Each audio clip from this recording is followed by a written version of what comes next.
Hello, and welcome to another episode of playing Crusader Kings 3 on the hardest possible rule set. So, over the past couple of episodes, we have obtained the Holy Roman Empire, expanded it a bit.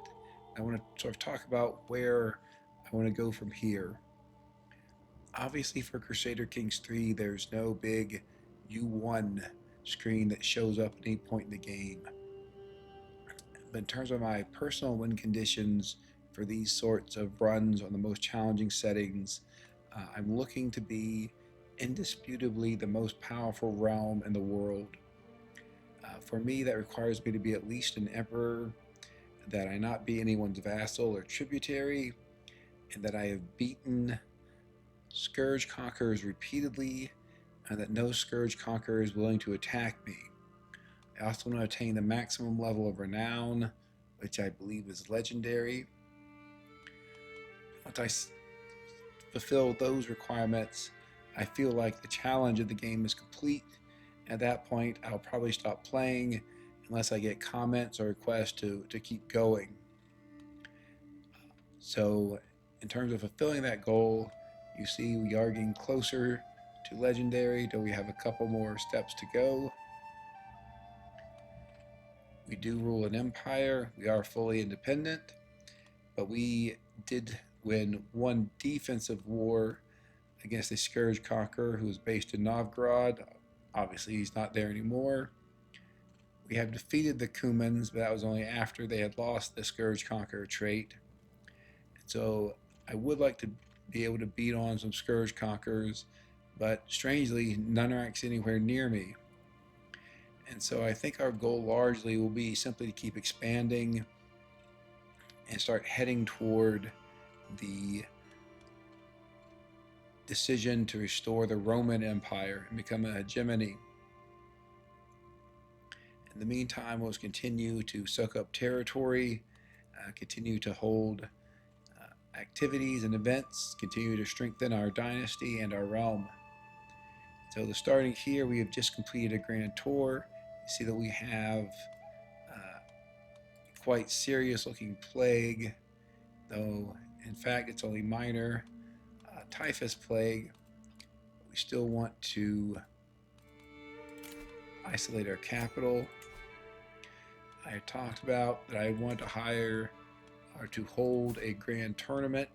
Still want to do that. Let's take a look at what experience I still need. Primarily need wit, which is recitals and board games, also bow, and a little bit of horse.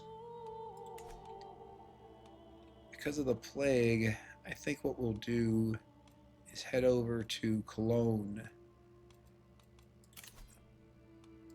6 of our 7 counties in our domain are in the Duchy of Bohemia, where the plague is. We do hold Cologne as well. The reason being that it has the Cathedral of Cologne. It's a very useful building. And I've decided to keep it for that reason. So we will basically escape the plague. I think we'll customize our route a bit here to avoid the plague.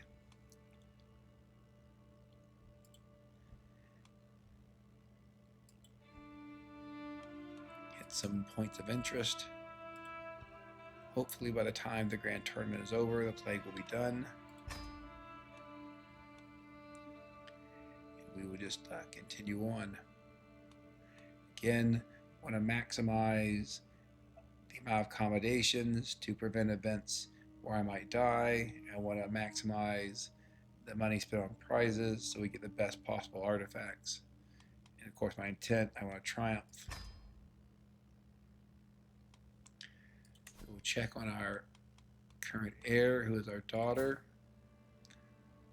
So far, she has not given birth to a grandchild that could fulfill the strong blood decision.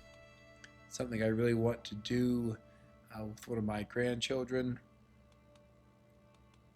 One thing we could consider is divorcing our wife and seeing if we get 1 or 2 more children that would hopefully be closer to satisfying the requirements. The reason our daughter is currently our player heir is because she is both genius and beautiful, and we don't have anyone else that really comes close to that. This character has beautiful and intelligent. We also have a quite poor education, as well as a sinful personality trait. So we'd rather not play him. Ideally, we could find another wife, have a male heir who is close or maybe even satisfies the strong blood requirements. But for now, let's go to our tournament.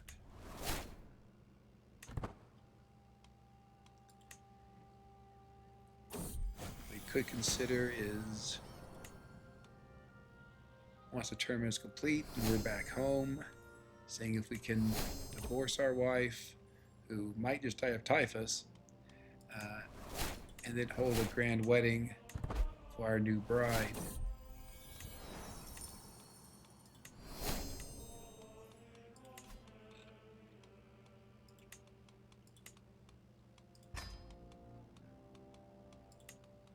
We just set our Master of Hunt to look for legendary game. It's very rare. Okay, so there we go. Our wife died, so we will need to find a new wife regardless. We'll continue to go down the martial lifestyle,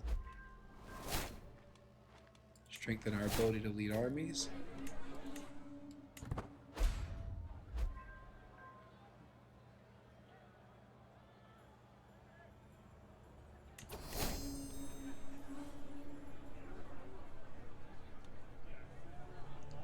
For this one, usually I just go with this middle event to increase my score.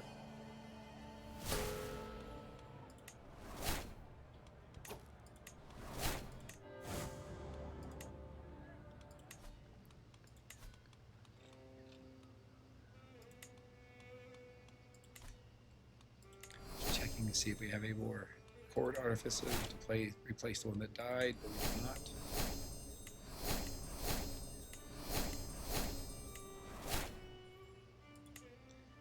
We have some of our fort positions automated to just replace them with the best qualified person after they die.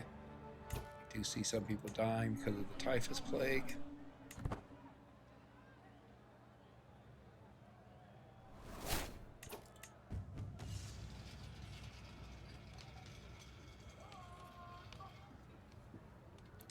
This one, just usually go with this option, see if I can keep the peace and a little bit more diplomacy.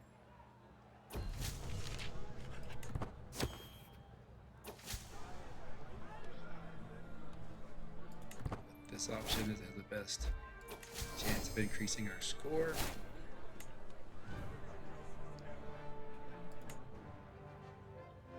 Again, looking to increase our score here.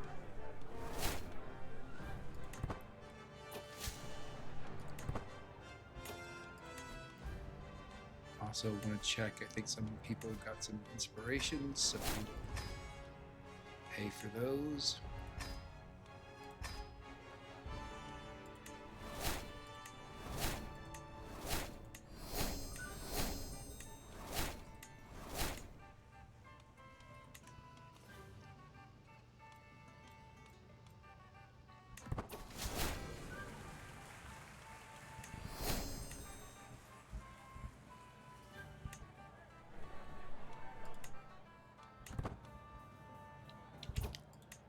Onto the board game, again looking to increase our score.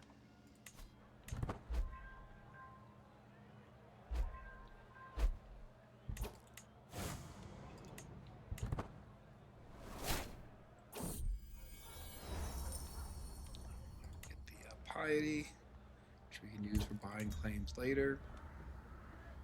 So it's a huge increase in our score, so we'll take that option.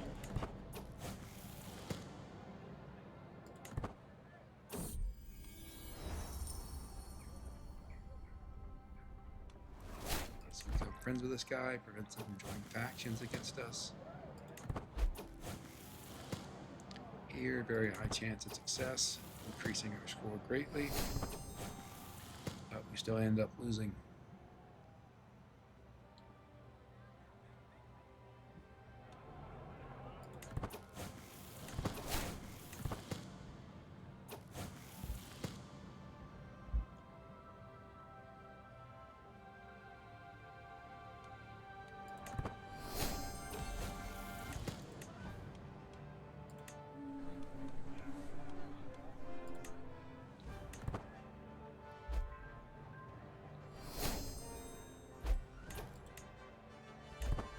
Sometimes that seems to bug out and not give us any event.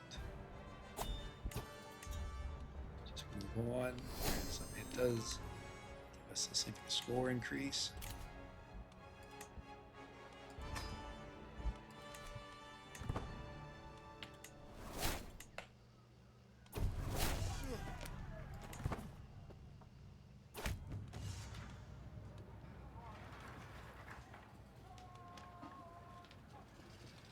Generally, just avoid losing the gold there.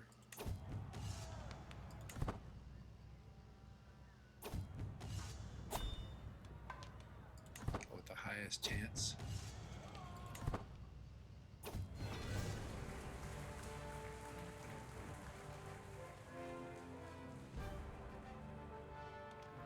So at least we won 2 out of the 3 events.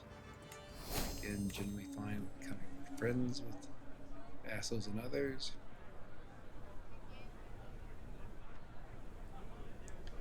Not the best artifacts, unfortunately, but you can see we got hostile looter experience, renown, vassal opinion, so a lot of benefits.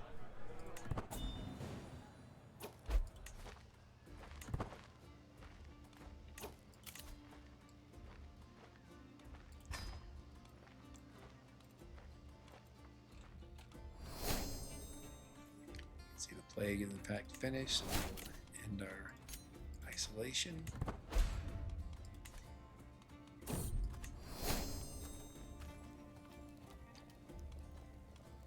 Get some more piety.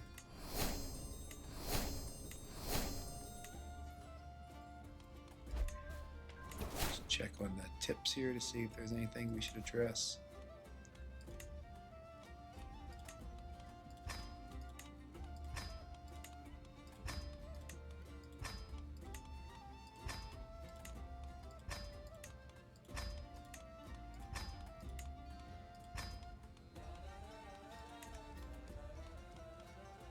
We have a large number of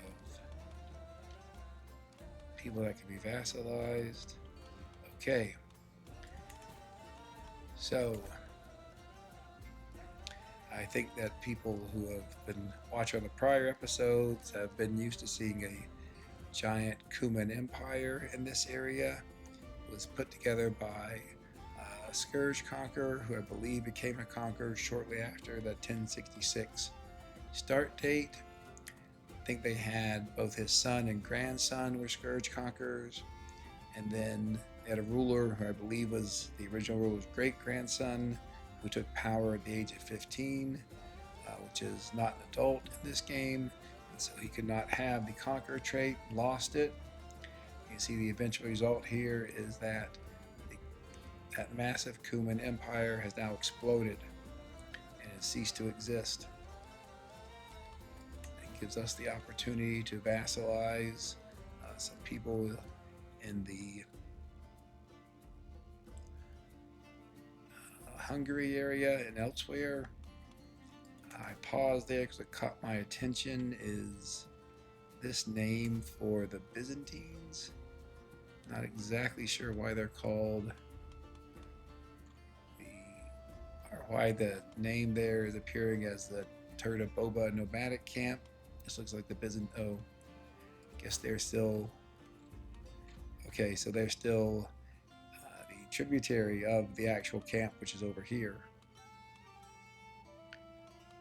And presumably this is the primary successor of the Cuman Empire, given the size of their army. But otherwise, you can see that their empire really no longer exists. There's also a small realm called the Cumans and some others. Okay, so we will continue vassalizing.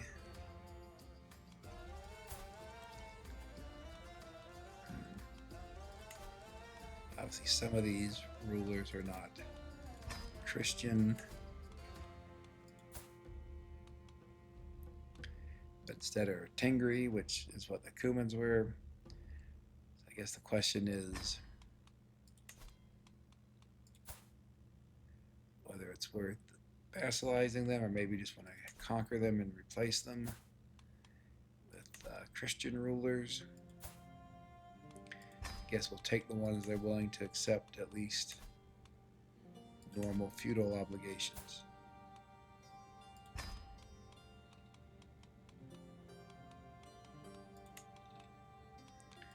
Also create the Kingdom of Poland. Just check on our succession, make sure it's as we expect, which it is. Always good to do that periodically. Sometimes you'll have another child, or for some reason there'll be a curveball in succession. So good to keep checking sporadically to make sure everything is as expected. And of course, when you current ruler gets near the end of his or her life, then you really want to pay more attention to that.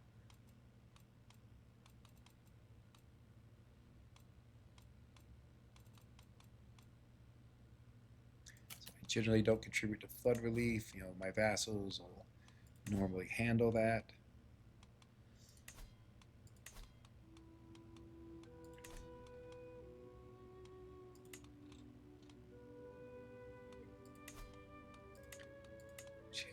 This versus contract to give us more gold, because we always want more gold. Though we are making a quite large amount at this point.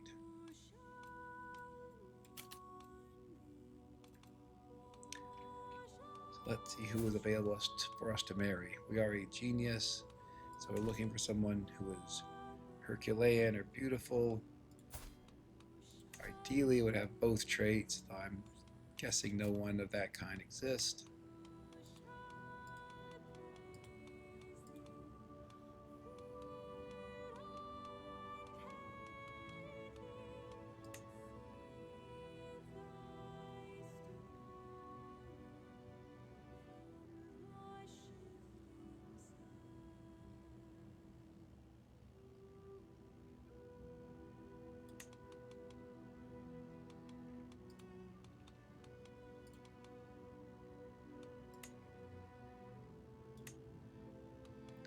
Let's look a bit more systematically here.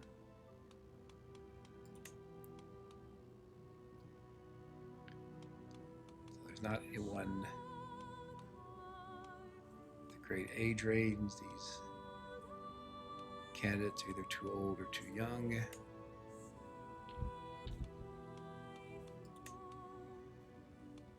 One beautiful is also too young.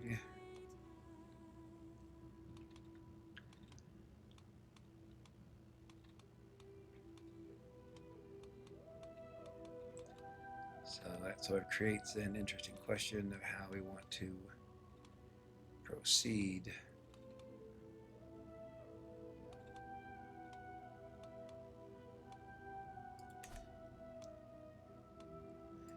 Could remain unmarried for a while.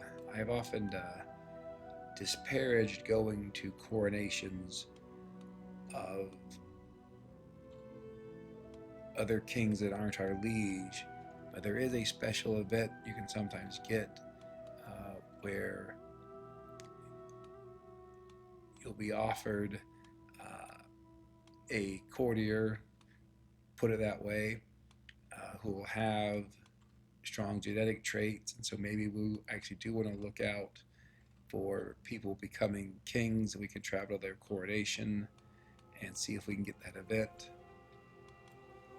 But I mean, obviously we do have potential heirs, including our daughter, so we don't have to get married again right now.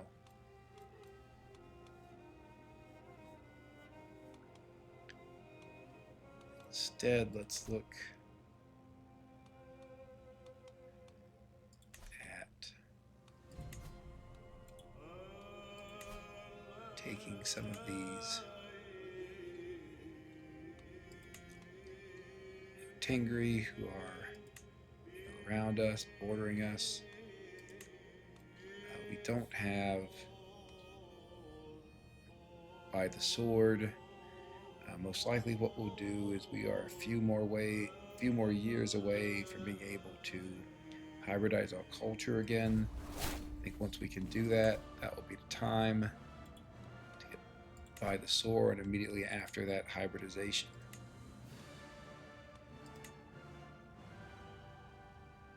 So we can fight these two wars that are close to each other. Don't think either one is going to present a significant obstacle. I think this should allow us to get the Kingdom of Hungary.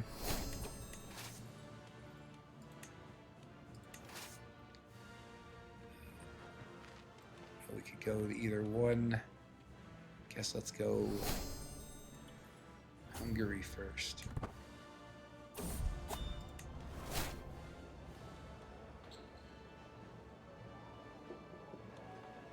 I guess I really like my court musician.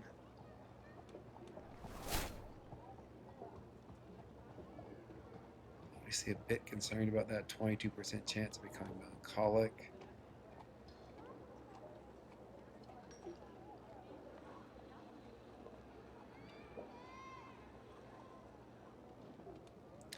I guess the question is, do we want a more or less permanent stress increase?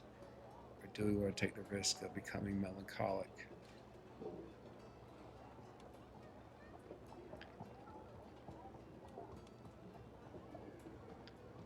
I guess we'll just take the permanent stress increase to avoid the health penalty associated with melancholy.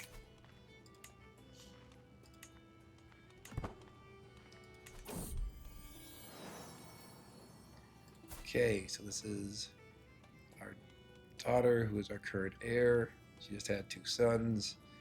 We will cross our fingers that one of them would be able to take the strong blood trait, and we will be disappointed, as neither one can. I am surprised, given that combined, she and her husband have the top rank of every genetic trait, but they just have not been able to get it together. I think we'll go with this option for the piety and to avoid angering our vassals.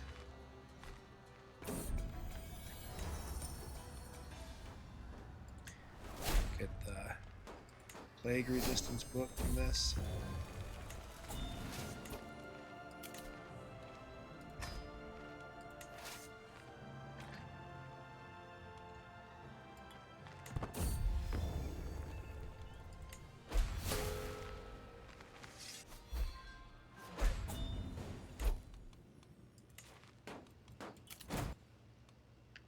Gaining some stress from our friends dying, apparently. Not a huge issue yet. Just checking to make sure this county has only that one castle barony.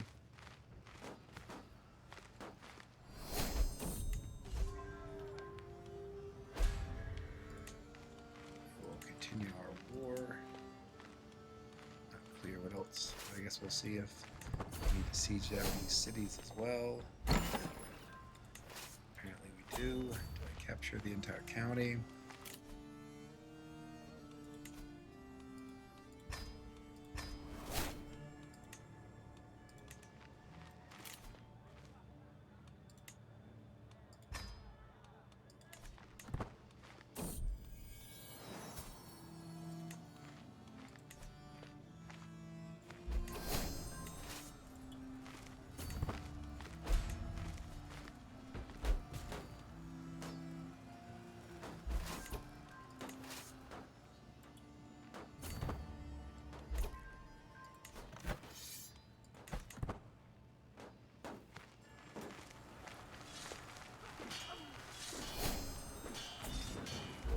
over to the part of Hungary that actually has the war goal.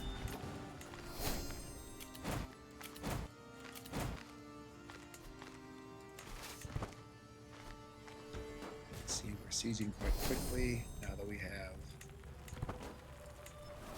sappers,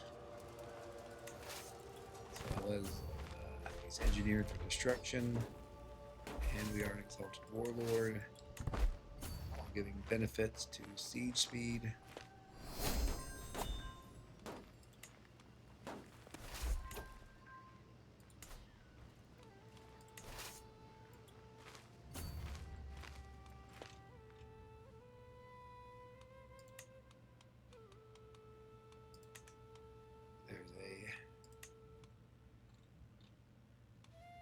Apocalyptic plague in the northern part of our realm. We'll have to keep an eye on it if it comes closer to our domain.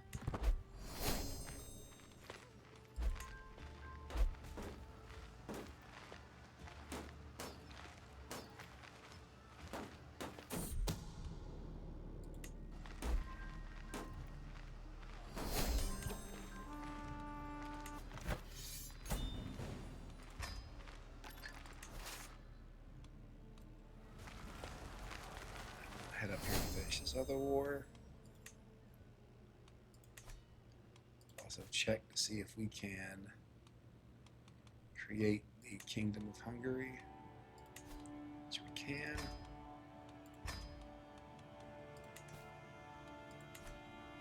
It should make us easier to vassalize some of these realms, at least if they aren't at war.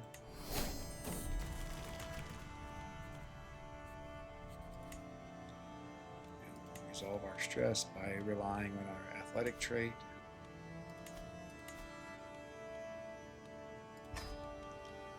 Take this guy even though he's Tingry. One thing we'll likely want to do once we reach the end of our life, if we can remember, is to go through and try to demand conversion from all vassals that aren't Christian.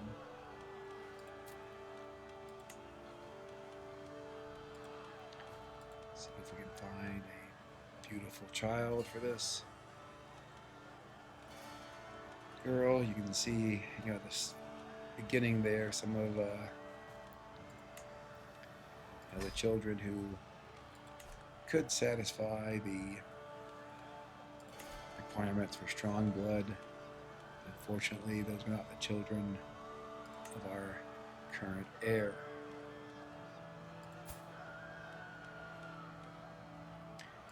This child is our ward, but we have been ignoring him, which we should not be doing.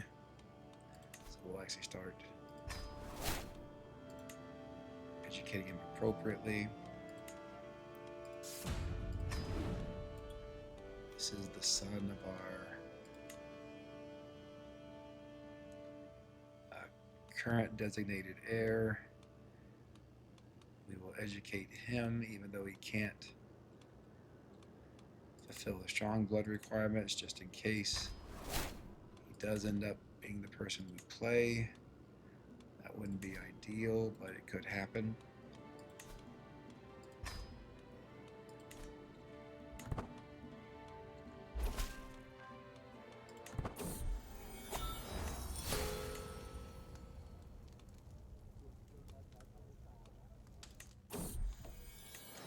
Big option there that does not give us a lover, while also not reducing the quality of the artifacts she's making.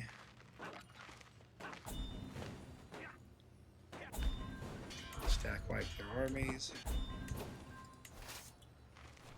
and then proceed to take their lands. With our Master of Horse, one of our excellent knights, isn't performing well in the Master of Horse anymore. Presumably she's getting quite old. Go through and replace some of our positions here as necessary.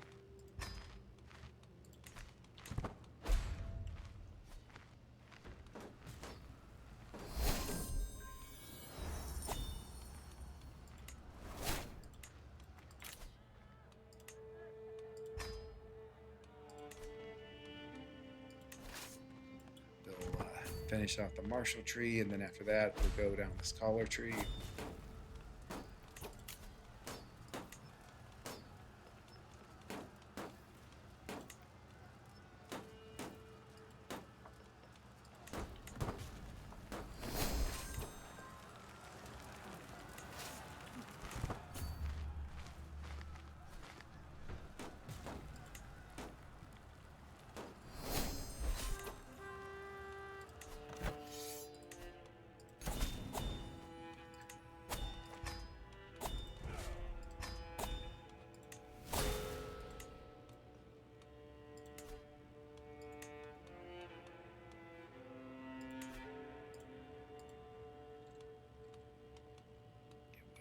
New territory for our nephew here.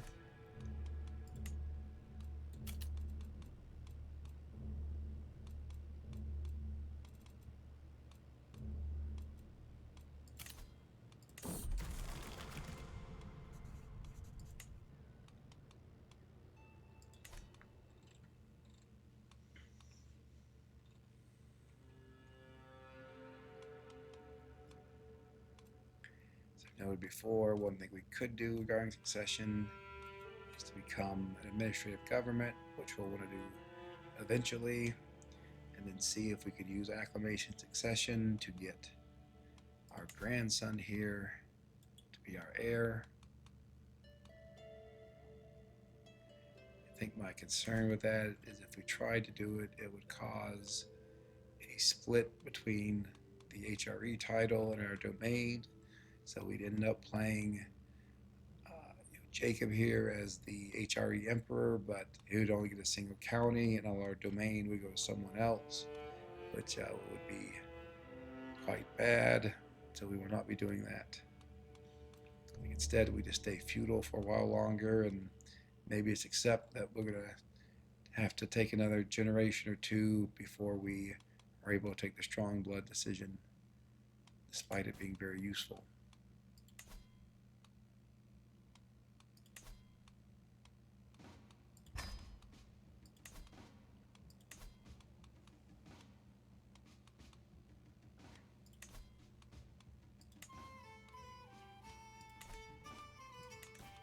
Check on any buildings that need to be built. Just in Cologne.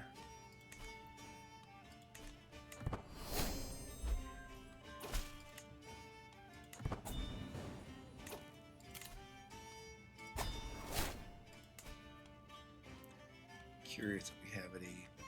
What?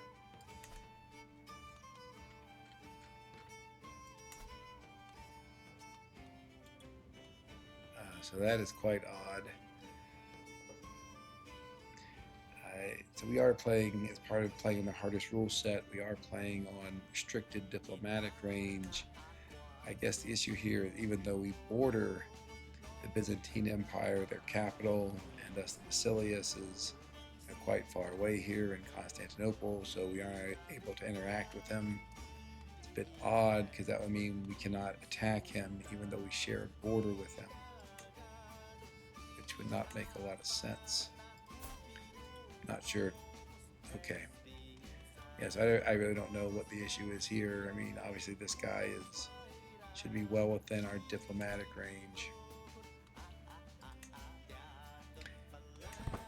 You know, I think sometimes these harder rules aren't used very frequently by most players, and so they're not as fine-tuned as they ought to be.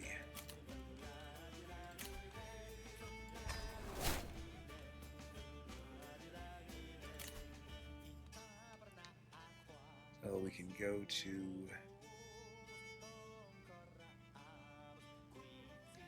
this grand tournament. It has a lot of events, but they're largely events where I think we've already maxed out our hostile looter experience. So perhaps not that useful. Guess is that this person isn't going to have the most expensive prizes either, so we won't get good artifacts. So the could go to this feast here for the purpose of reducing our stress.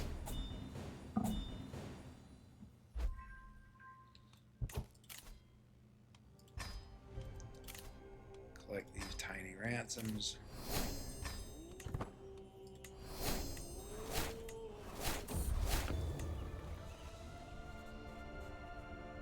It's a good crown, but I think our current one is better.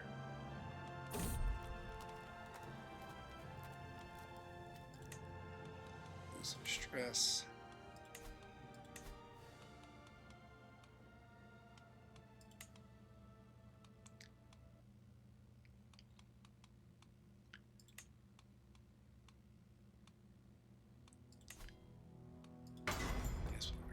Both these items, even though I've never used the blooded blade.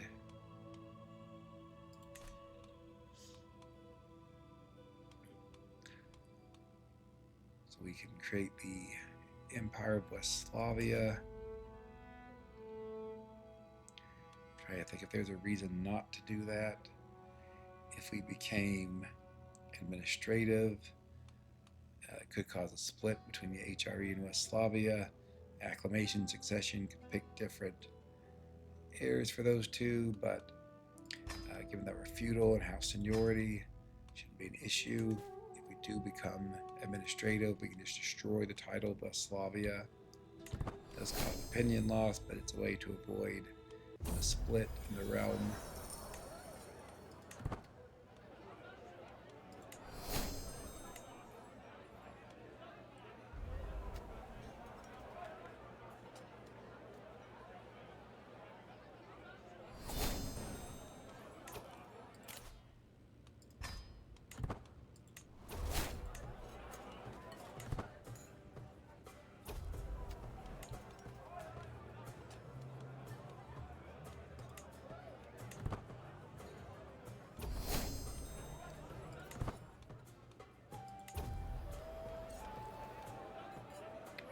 Fully de-stress here. Some diplomacy experience.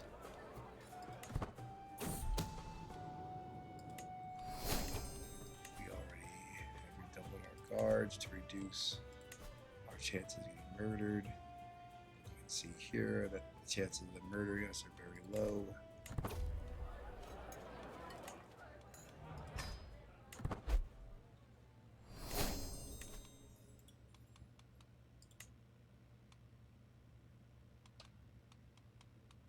To see if Burgundy would become our vassal, but it seems quite clear that's not going to happen.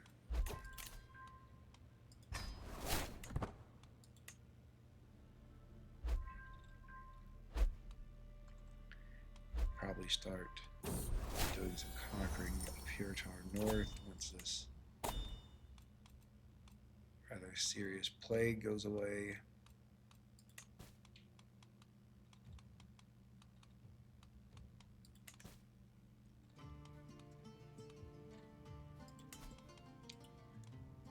Okay, so I guess there's just some weird bug earlier with the Byzantines. Take another look about if there's anything he claims worth enforcing. Doesn't look like it.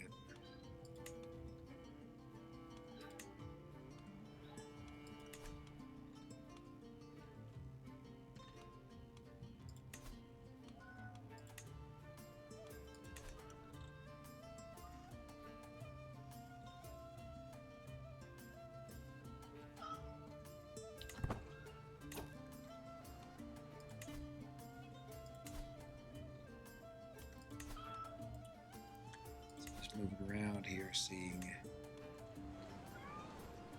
where are the best places for our next conquest.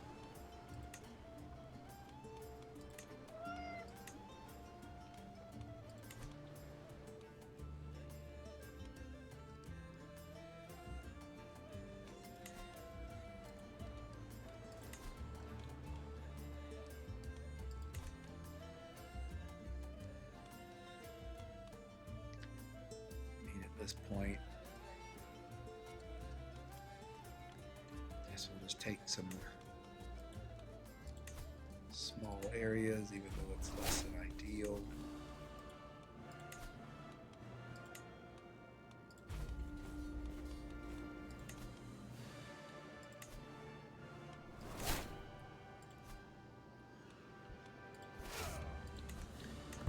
Obviously, once we get sanctioned loopholes, we'll be able to buy some larger claims and get much larger chunks of territory for each war.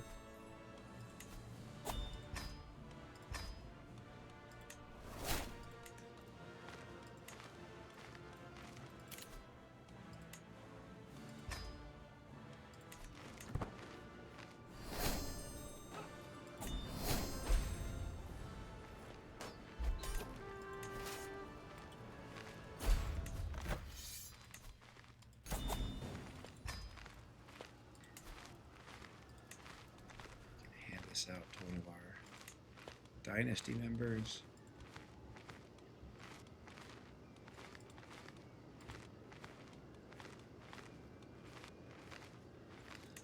This one looks good enough.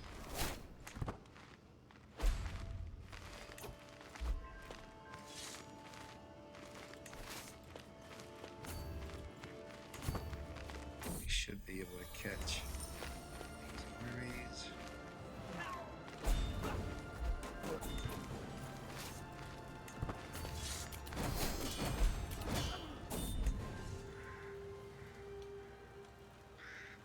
We'll keep the Venetian banner.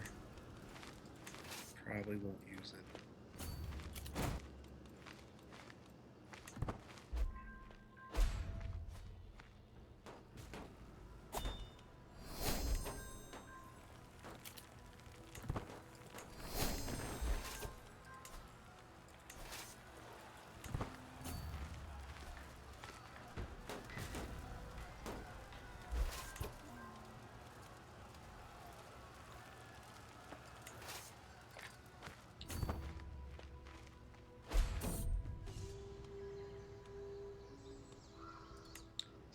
Cautious as the other two options didn't have good percentage chances.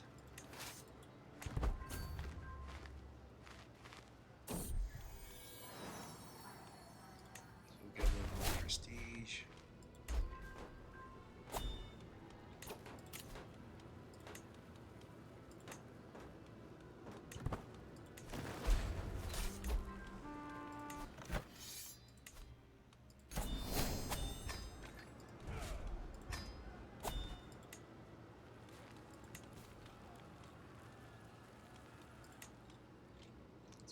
Modify some contracts. Let's do that. Primarily want more taxes.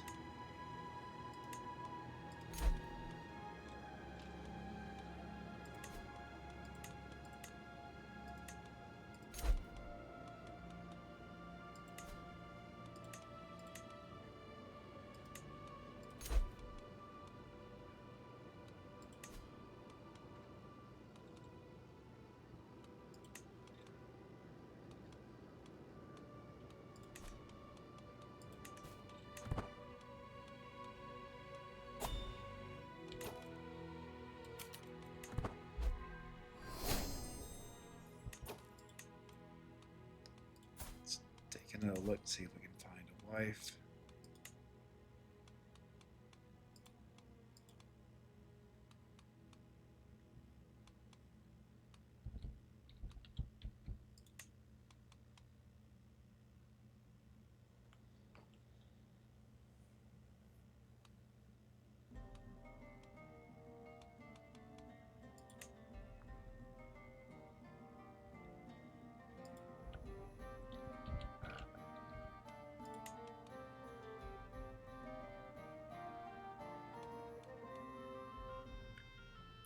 I mean, there is this lowborn woman. It would result in some really significant penalties. I just don't think I want to do that.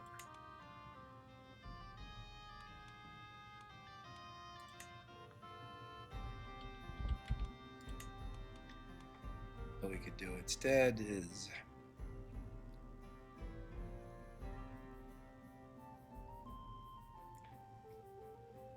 become betrothed to our niece here in good Crusader Kings 3 fashion. It'll be 11 years, but any children will be guaranteed to be genius, quite likely to have some physical traits. Actually, that's just too high of an even breeding chance, so we will pass on that.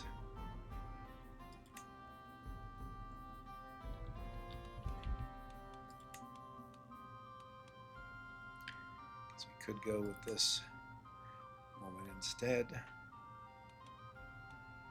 we'll just have to see how it goes. Though she is possessed, which isn't great.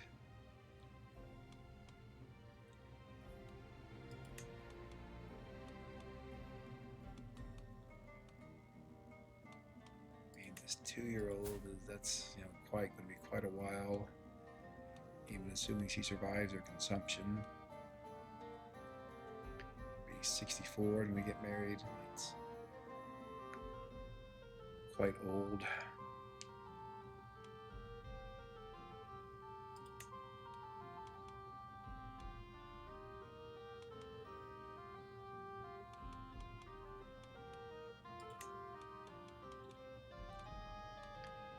Look again and see if there's any characters that have both a physical and beauty genetic trait. I'm confident I probably would have seen that the first time around.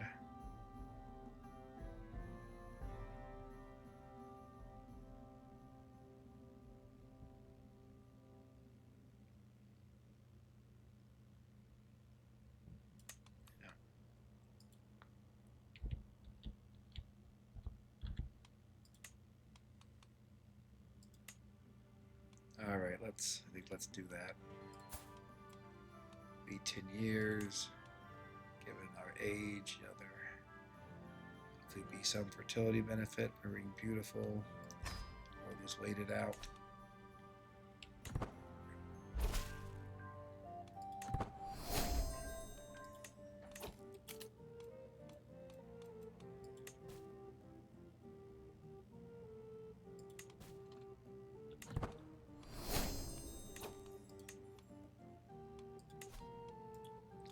Looked into attacking France before, but yeah, I just don't have any CBs on them.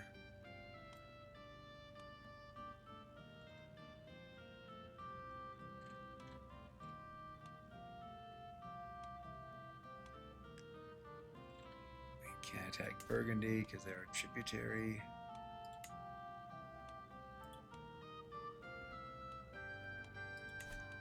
Como is also our tributary.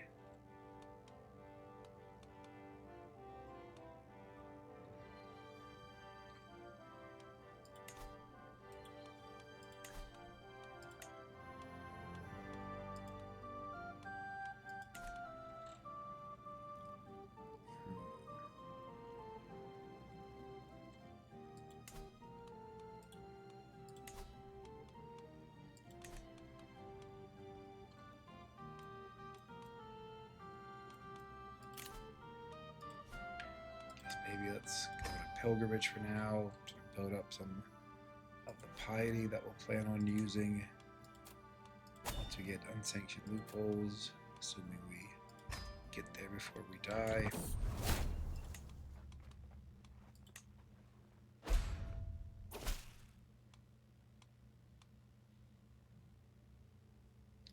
We're never going to use that trinket, so we'll send it to the court musician.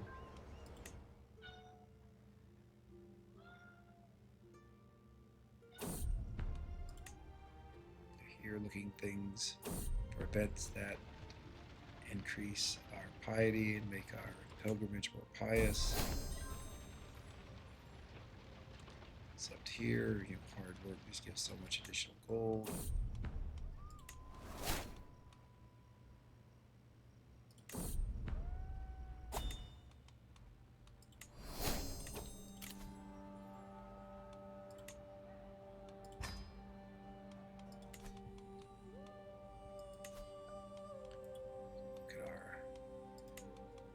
lords here who we've been collecting to some extent.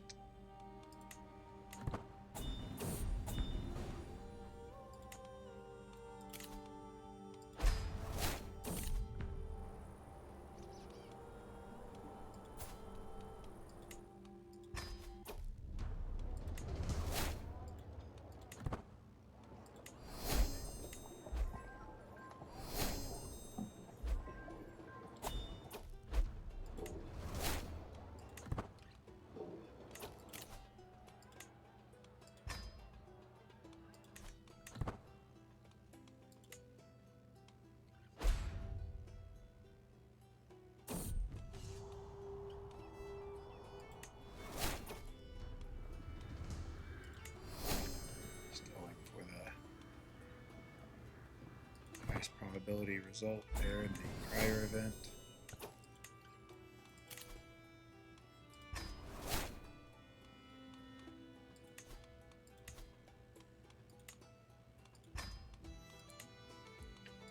Upgrade some of our military buildings, our domains. We got castle dailies.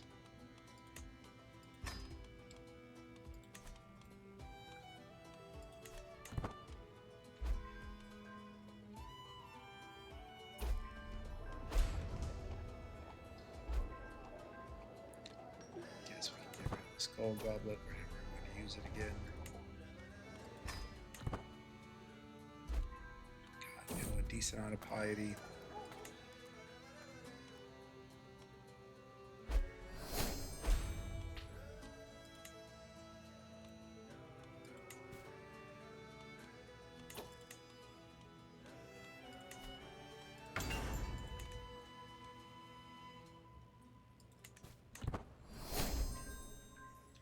Does feel like we're a little bit stuck right now, though I do think when we get divine right, that would be potentially helpful.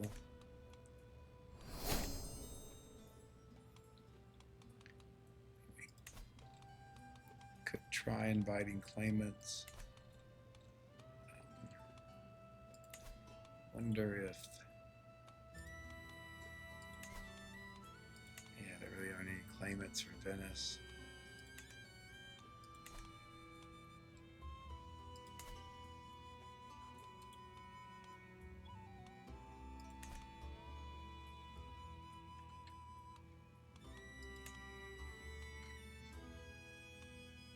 Some of these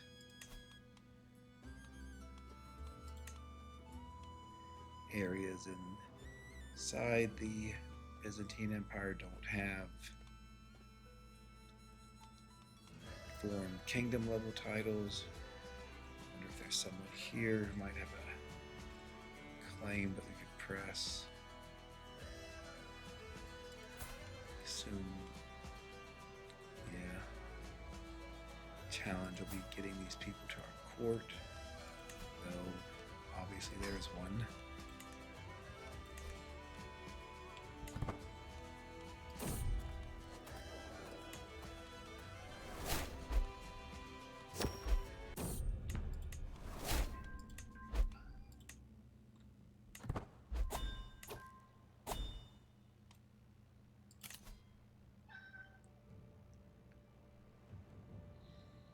So again, a sort of interesting grand tournament. I think I'll just wait for my own.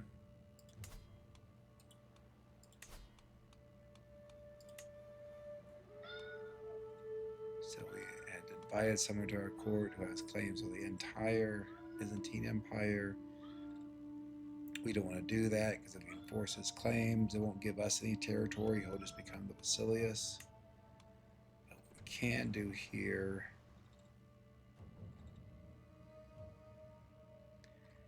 is enforce his claim for the Kingdom of Serbia.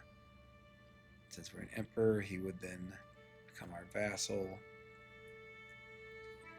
Again, if we're going for the Roman Empire, we are going to need to take chunks out of the Byzantines, though not necessarily that chunk specifically, but I think we proceed with this.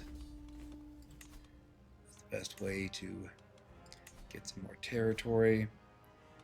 I'm also just sort of curious how our armies will do against the Byzantines. We brother, whose martial is almost as powerful as ours. I think once we finish this war, we'll be done with this episode. Not a huge number of events in this episode, but still just incrementally increasing our power, consolidating our position. We did see the collapse of the Cumans, who had been such a force in world affairs up until now. Obviously a great artifact for archer cavalry, but we don't have those, so it doesn't matter as much for us.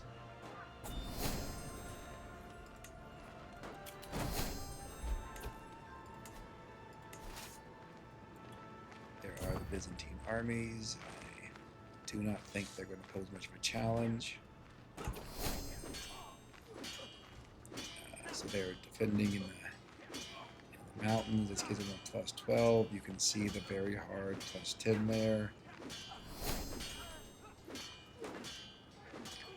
So you still see that even though we have stacked quite a bit of advantage, that we're still at a slight disadvantage here.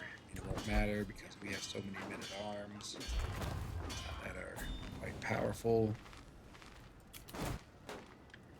But obviously, if we're fighting a scourge conqueror, we want to be more careful and not fight in the mountains.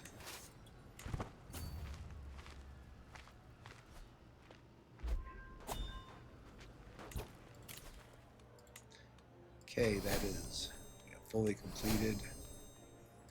Martial lifestyle. Discussed previously, we'll now go to scholarship. We want to switch out our books in our royal court, since we do have some books that give learning lifestyle experience.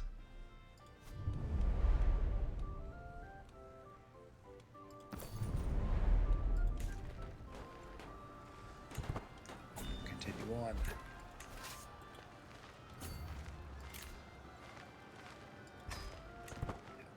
Tributaries who need to become their suzerain.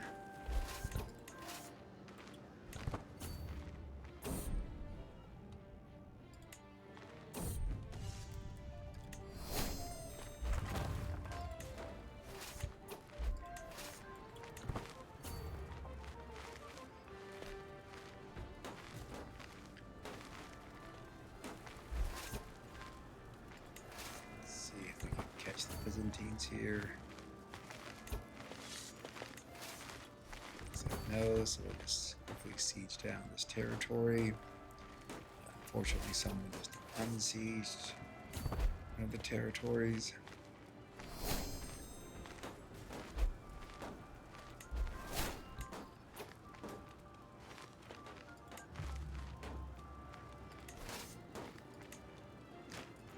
Leave the sieging army here. Take our main army to see if we can inflict another defeat on the Byzantines that might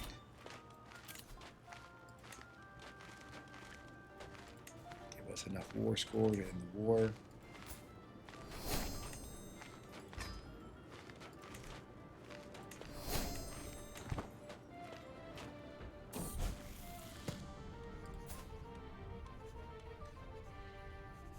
And so this is our heir that would sorry, not heir. This is a grandson, not the child of our current heir. Fortunately, we get these event where we can only get negative personality traits.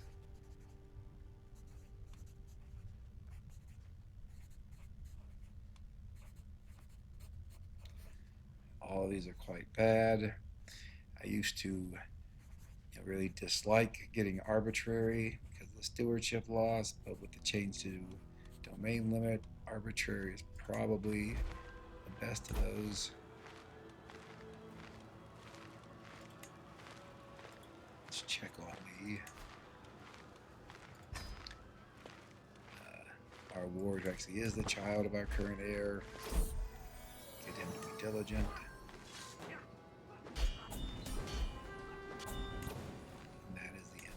war.